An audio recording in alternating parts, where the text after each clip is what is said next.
Today on the Tom Kelly Show, we're getting back to the fun in 2024 by having one of my oldest friends, Andrew Garcia, on the show. Andrew is a runner, he is a civil engineer, and he used to co-host my old podcast with me. So if you're a longtime Tom Kelly fan, you're going to love it.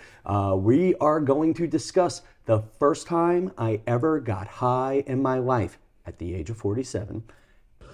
All right, look, I'm just making a video forcing myself to talk out loud for a second, but I think I accidentally ate infused cookies at a party, and I'm feeling incredibly high. I'm not sure. Something's happened. I got roofied, and I wanted a video statement of this. I've never been high before. And the problem is I'm home at my parents' house, and I don't know who to call or talk to about this. I'm scared. If that's not enough to keep you on board, people, you might as well just go listen to Joe Rogan. Let's start the show. The Tom Kelly Show. Everybody, I want you to go to the Tom Kelly Show. I want you all to know about the Tom Kelly Show. And there we go. And then there's music playing, Andrew. There's music playing. See, you know what I miss about listening to this show again? Where we'd make everybody clap, where we'd all start clapping at the beginning of the show. But that's not the format we're doing now. Content warning, spoiler alert. We're going to grab a brew with Andrew. You are experiencing the Tom Kelly Show. We are in Andrew's great room. Sure, yeah. Yeah, and it is great. And, you know, it's funny. The nice thing about having, like, now what I do, actually, I have it here now. I basically carry a mobile broadcasting kit with me at all times now. I have this wireless microphone. Andrew's wearing one. It's basically a DJI mic kit. It has two different Bluetooth microphones that plug into a transmitter that's on the iPhone. I am carrying not just one, but two selfie sticks at all time. I have the cheaper selfie stick that's stable there, and then I have this fancy computerized $150 DJI Osmo 6 selfie stick that I really don't recommend. It's not one of those must-haves, people.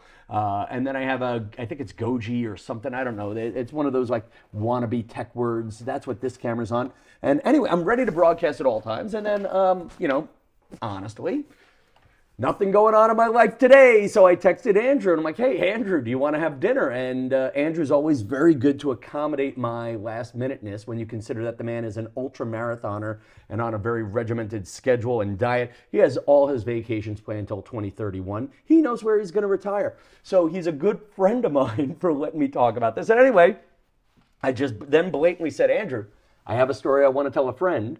Can we do that? And he said, would you co-host a podcast with me? And he said, yes. So there you go, Andrew Garcia. Andrew, you actually, and you're the one person who used to be on this show again. That's right. Who actually listens to the Tom Kelly Show. I do listen. I don't miss an episode. You don't miss an episode. Should we magic mirror now? Do you want to magic mirror anybody? No, I'll leave that to you. Okay, good. You know, because it's funny, when we had Mark Epstein on, he had like all the names memorized. I see Fred the Mailman. I see Marianne. Anyway, that's fine. We'll magic mirror someone else later.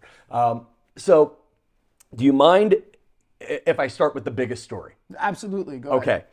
So, dude, I got high for the first time in my life at the age of 47.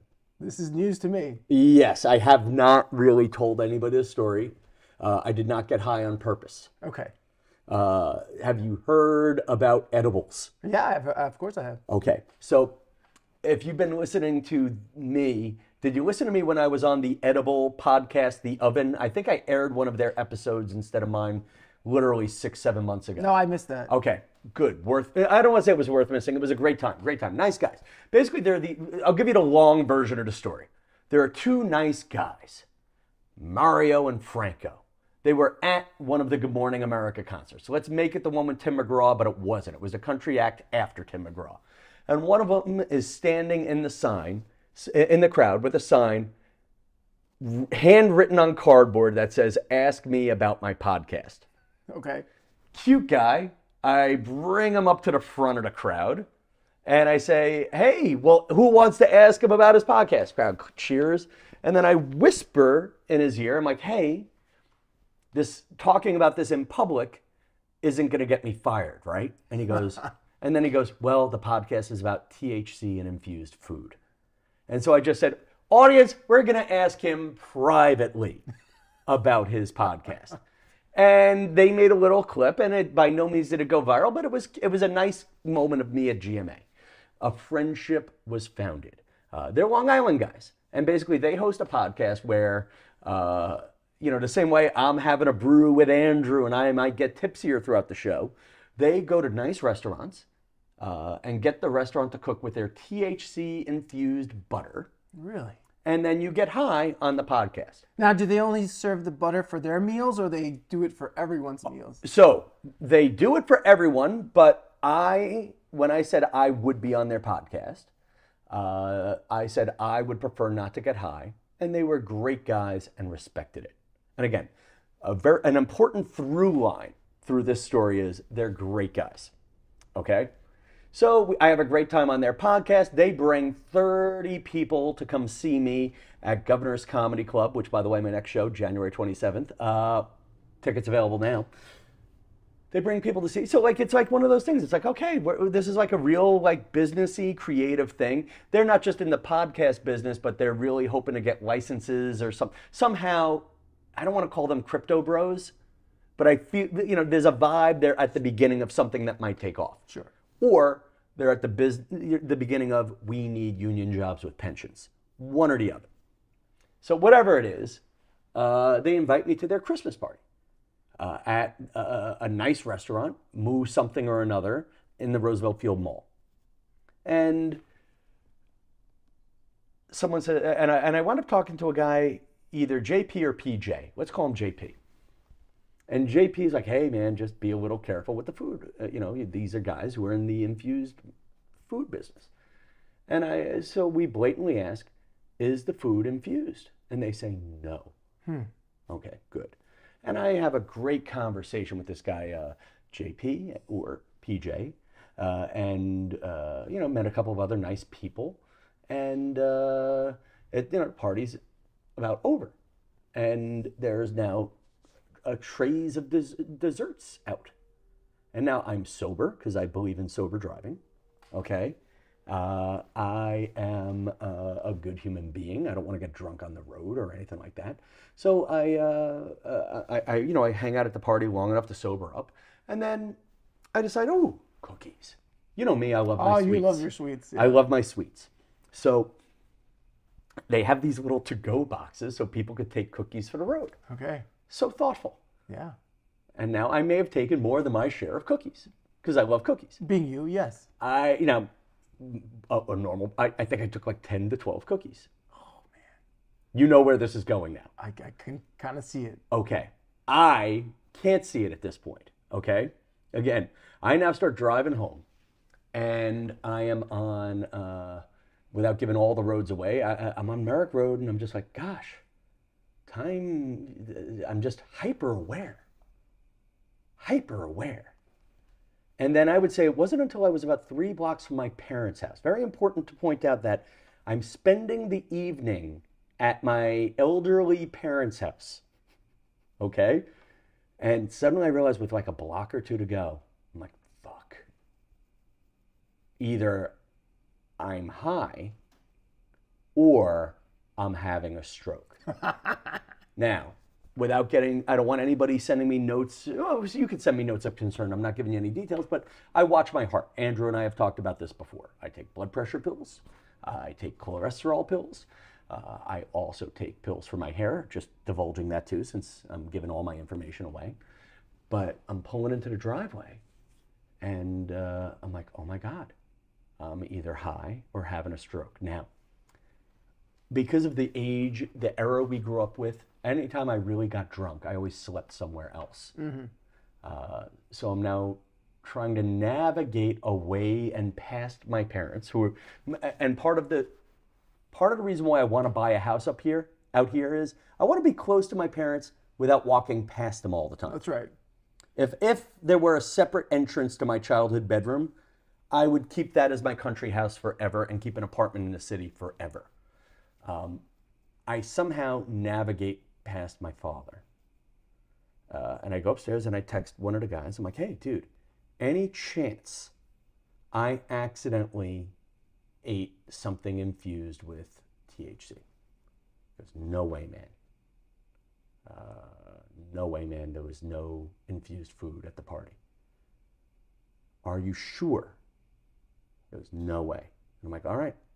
I'm either accidentally high or I'm having the stroke. Now, because I've never been high and because I've never had a stroke, I don't know which is which. So then I said to my father, who is now getting ready for bed, Dad, could you please come to my bedroom? Dad, please call an ambulance. I'm either accidentally high or having a stroke. How do you know? I'm like, well, I was at the party for the infused food guys. They told me there was no infused food. So either I am having a medical problem or I'm high. I don't know which. My next moment of, I did induce vomiting. You did? I tried. Okay. But, you know, who wants to puke up cookies? I had already digested them. That's right. And again, I had probably eaten all 10 of those cookies. You ate all of them? Yeah. Okay. Wow. Yeah. My eyes are closed. I'm seeing things you see in TV shows. Kaleidoscopes, 1960s colors. I could actually imagine, actually one of the moments was almost a video game scream of what fantasy life do you want to go to popped up. Then another one popped up of, I really thought, could I be dead? Like, I mean, I'm experiencing something, and then I come to awareness, and there are 2 Nassau County police officers in my bedroom. Oh my. Body cams, Oh my. guns. What? And, you know, they're asking me how I'm feeling, this, that, blah, blah, blah. And then I go, wait a second. You're not an ambulance driver. No, we're not. Why are there cops in my bedroom? Did I kill someone? Because I had that moment of like, crap. Did I forget part of the ride home? How high? Was I high the whole ride home? I actually was not high the whole ride home because I remember having to divert off the Southern State to Sunrise Highway, I believe, or Merrick Road. It was one or the other. I mean, this is now about a month ago, this story. But I remember, so I'm like, I couldn't have been high the whole drive. And I'm remembering that scene from Wolf of Wall Street. You remember, did you ever see the movie? I have. Okay, for those of you who want to know what was going through my head, there's a scene where Leonardo DiCaprio thinks he goes out for the night and parks the car in the driveway, everything's fine. I'm sitting there wondering, is the Jeep in the driveway wrecked and with like 3 dead children pinned underneath it? And the cop's like, no, your father just said that you may have accidentally gotten high, and when they say that on the phone, it's policy to send a police officer with the ambulance guy. And the ambulance guy comes in, checks my blood pressure, and kind of like, yeah, dude, you ate edibles. Talk to you later. You got to sleep it off if you can sleep. And another moment of like awareness in all this is the cop then goes, did you make videos for Instagram? Have you been making fun of Long Island on Instagram? And I'm like, you know, and now I realize there are body cameras pointed at me in my boxers in my childhood bedroom. And I'm like, yeah, I'm a comedian with the and then I'm promoting the podcast, folks. I'm promoting the Tom Kelly Show. If you're listening, Tom Kelly, thank you very much, because he was very professional. And he goes, yeah, do you know a comedian, Tim Gage? He's my cousin. I'm like, crap, he knows friends of mine. The lighting just changed. We're screwed on that, people. But yeah, so then, yeah, the guy knew friends of mine. And that's how Tom got high for the first time. And the cops leave, and I slept literally, I was awake for 2 hours. I slept for about 30 hours. I was awake enough to do my radio job for 2 hours. And I think I had a meal with my parents. I think my mother came in and I asked if the ambulance came yet. Did I imagine police being in my room? And there's nothing like the humiliation then of my mother printing out documents of what to do if you accidentally get high. Oh, boy. And I want to own this one. Now then, and the next day, I'm like, dude, I say to one of the guys, dude, are you sure there was no THC in that stuff? And he goes, oh, well, somebody put out cookies with 5 grams of THC in each cookie. I'm like, I ate 10 of them. And he's like, that's hilarious. I'm like, no, it's not. I drove. And, he handled it well enough. But you're at that point where, listen, one, I shouldn't have eaten anything there. Even if I was told there was no weed in the food. Or I should have asked before putting each thing in my mouth. I should have been that obsessive guy. But it's the one moment I'm not that obsessive guy. And then the funny one is, too, you know me well enough to know, too, that dessert shaming. My brother always dessert shames me because I eat my cookies, I eat my ice cream. And yeah, there you go. Cookies almost killed me. My love of sweets almost killed me. Have you ever been hot? You ever do the THC stuff like that?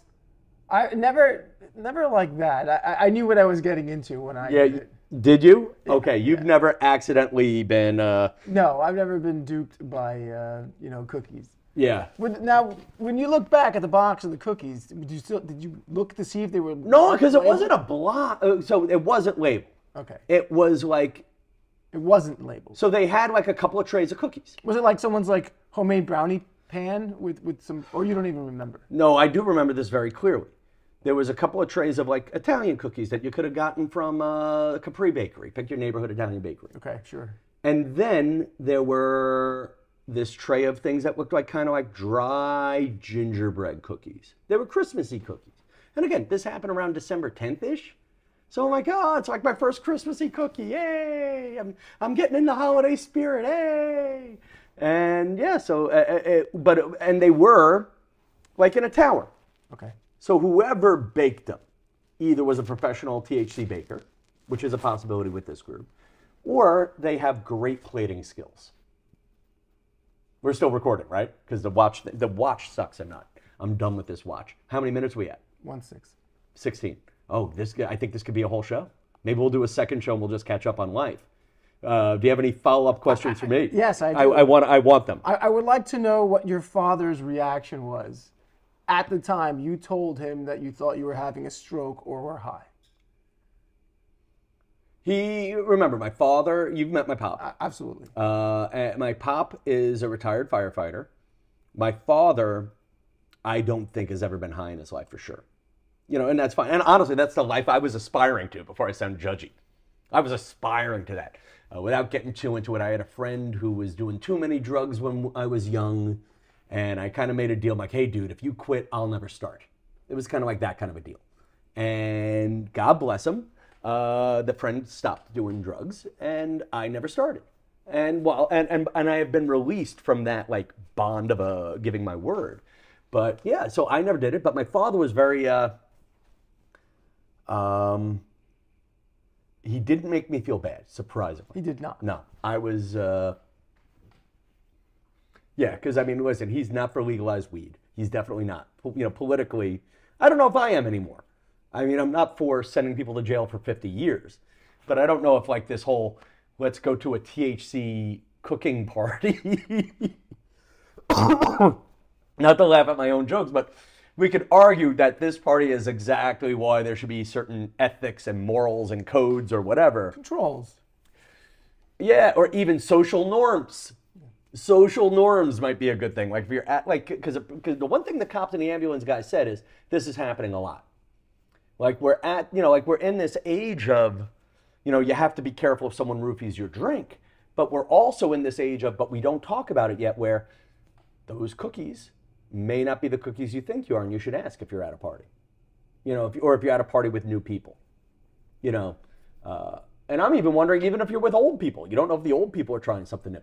But my father did not, he kept asking me, well, how do you know?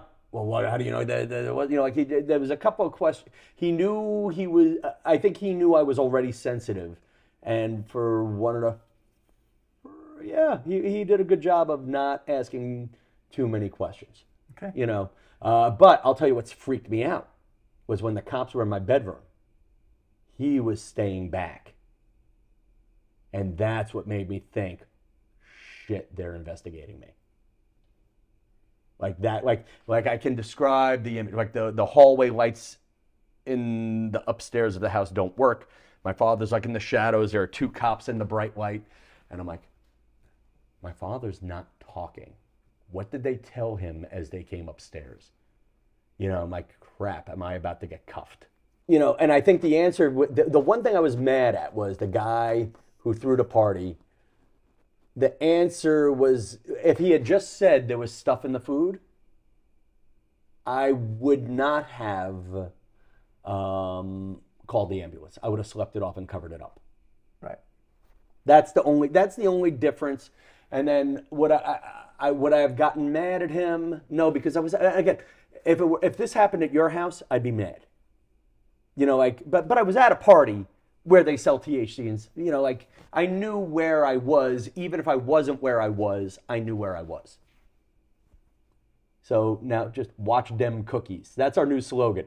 Like, eventually, well, maybe we'll talk about this on the next show, but I want to come up with a list of Tom Kelly slogans, like for the Instagram videos and stuff, like little catchphrases. For the t-shirts. For the t-shirts. Honestly, like like there are some girls who review, it's like Secret VIP NYC. You would absolutely hate this Instagram feed.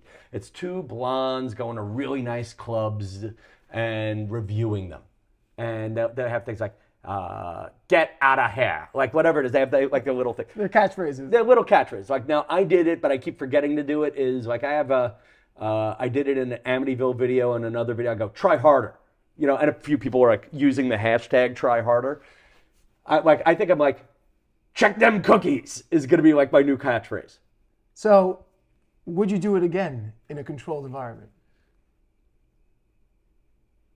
No, but for two reasons. One, if you could see me eating 10 cookies instead of one, I felt good. I mean, I didn't like the fact that I was wiped out for 30 hours, but that initial feeling was something. And I didn't hate it. I didn't hate the experience. Would I do it again? I'm going to say no, because I'd be afraid of not doing it again a day after that, and a day after that, and a day after that. Now, I know it may not be addicting, but then again, Ben & Jerry's is not addicting either. If it's not addicting, I could still see it being bad habit forming. Is that a fair answer? Very fair. Now, you've done it. Yes. Do you still do it? No. Why? It's not fun anymore. Why? I don't know. Because you sleep it off more later, or? No, I don't know. I'm not interested in it. Yeah. So to your point, to answer your question, I did it. I don't poo-poo it. I just don't do it. No, I mean, I think I poo-poo it a bit in that. I mean, listen, I also poo-poo the beer I'm drinking. You know, it would be much smarter and better for me if I could just socialize with a goddamn tap water or a bottle of water in my hand. Actually, and even worse, my friend Jen Ketty is like, well, bottles of waters have plastics in them, so you really should just drink filtered water in a jug. And she's not wrong about that either. So, I mean, listen, there's something wrong with everything. Yeah, I don't know if it should be that. You know what was nice about, here's two things. Actually, two important revelations. One, the difference when you smoke it, it forces you to stop at a certain point because you're hacking. So you don't consume. I mean, I consumed. I don't know if like that might be one of those, like, I don't know what the right amount of grams you're supposed to eat. Me neither. But I feel like 5's a lot. Sounds a lot. But whatever it is, I consumed 10 of them. Right. You know, and frankly. So 50 of whatever the units are. 50 units. And frankly, if the cookies were there still after 10, I would have had 10 more. Like, I don't have an off switch for sweets. Right, you ate the 10. If there were 20, you would have eaten the 20. I would have eaten the 20. And if there were 30, I might have stopped at around 25. It would have been a different story. Yeah, I might have been, hopefully I would have been full by then. Yeah, so I think that's the, you know, like the one thing wrong with this stuff is there's no stop. Right. You know, like at least with smoking, it stops. And I'll even argue with weed being illegal, or, you know, those things being illegal. If you got them, you had to know what you were doing to get it. When you have amateurs like me just going eating cookies and getting high, that's a different world. You know, at least with a bar too. Like, you have to present your ID. There's a certain, but when anybody can do it so casually, and again, if an idiot like me could accidentally get high and start driving, That's not good for America. But would I do it under a more controlled thing? I'd be tempted. But I'm going to hopefully say no. Good. But you know what's funny? I'd love to know what I exactly had. Because I would put that into, because if I did, It was good. it might have been that. I mean, you enjoyed it, so I'm ashamed of that, but yeah. you shouldn't be. Yeah. All right. Good. I think it is. All right. So, folks, listen, let me pull up the magic mirror. We're at about the 20-minute mark, and that's how, by now, Andrew's at work. Andrew's listening to himself. He's like, I just pulled in. Will you listen to the show that you were on? That's a good question for you, quick, while I'm looking up the magic mirror. Of course I will. Will you listen when you're on? Like, I listen to all the shows. like, I know people who don't listen to shows they're on. They're like, I lived it. All right, magic mirror time. Names we don't always get to. Here we go. So we're going to magic mirror to Little Judy and Mary. I see Judy. So I guess there's Little Judy and regular size Judy, but we're not going to call Judy in Reno regular size Judy. Diana, I see. Actually, I see Andrew Garcia on the list and in person. I see Steve Berger. I see Alyssa Calvo. I see Terry Brown. I see Lori Weinberg, who listens in the shower. I see Matt Simpson, who I started putting on the magic mirror list because I wanted to see if he was listening, but you didn't reply last time, Matt Simpson, which makes me think you're about to get cut from the magic mirror list. I see Fred the Mailman, and I see you. If you're watching on YouTube, obviously, please comment, leave a couple of remarks. If you get a chance to tag a celebrity in one of my Instagram videos where it sort of works, that helps me up climb. And yeah, I guess you know the expression, folks. Show love where love can be shown. New Instagrams generally Mondays, Tuesdays, and Wednesdays. Oh, and if you're in Orlando, this Friday I'm at Bonkers Comedy Club in Orlando, Florida. So check that out. Good night, Mineola. You could hit stop on that. All true. That's an all true story.